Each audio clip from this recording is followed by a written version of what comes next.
Hi, I hope you're being blessed, and I hope that you're being filled with the joy of the Lord and full of peace. I am going to be doing the spiritual gifts video 2, and I'm going to be reading in 1 Corinthians 13, 1-13, and then also 1 Corinthians chapter 14, verse 1. Okay. So I was going in between videos, and my daughter saw my Bible sitting up here. So she ran off with it so that she could look at all the pages. But thankfully I was able to get it and start this next lesson. And I hope that you're being encouraged so far and being blessed by these videos. Please subscribe so that I can go ahead and reach a whole lot more people.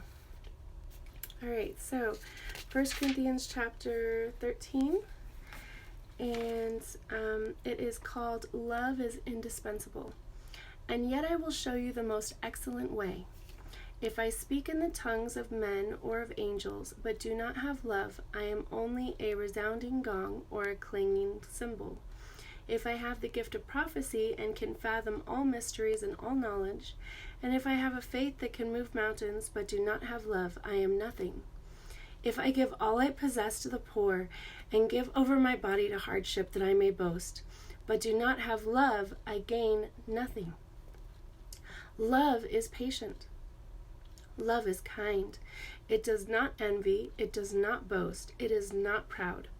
It does not dishonor others. It is not self-seeking. It is not easily angered. It keeps no record of wrongs.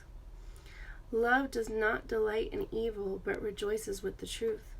It always protects, always trusts, always hopes, always perseveres. Love never fails, but where there are prophecies, they will cease. Where there are tongues, they will be stilled. Where there is knowledge, it will pass away. For we know in part, and we prophesy in part. But when completeness comes, what is in part disappears. When I was a child, I thought like a child. I talked like a child. I reasoned like a child. When I became a man, I put the ways of childhood behind me. For now we see only a reflection as in a mirror, and then I shall know fully, even as I am fully known. So it's talking about when we're with the Lord, we will know things fully. We will understand things we don't understand right now. All of our answers to our questions will be answered, and everything will make sense. But right now, we're only seeing as a reflection in a mirror. We're only seeing what is put before us, but we can't see beyond that. And now these three remain: faith, hope, and love. But the greatest of these is love. And then chapter 14:1 says, follow the way of love and eagerly desire the gifts of the Spirit, especially prophecy. So why does God put so much information about love in the midst of all this information about spiritual gifts?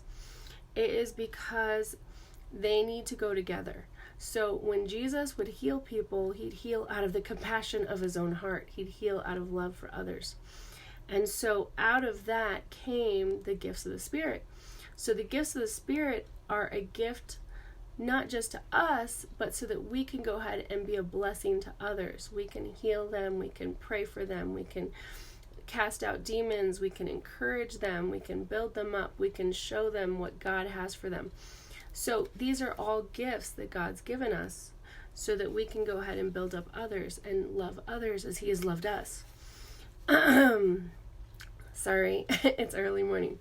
So I went ahead and I asked God for spiritual gifts, and I said, Lord, please, I really want to be able to heal people. I really want to be able to do miracle signs and wonders. Please give me these gifts. And I prayed over and over and over again. I would not stop praying. And he came to me and he spoke to me and he said, I want you to have these gifts. I want you to help people. I want you to care about people. I want you to be able to show them my power. But I want to first know that you love me more than the gifts. So God wanted to see how faithful I was, and if I would make him first above anything else he could give me.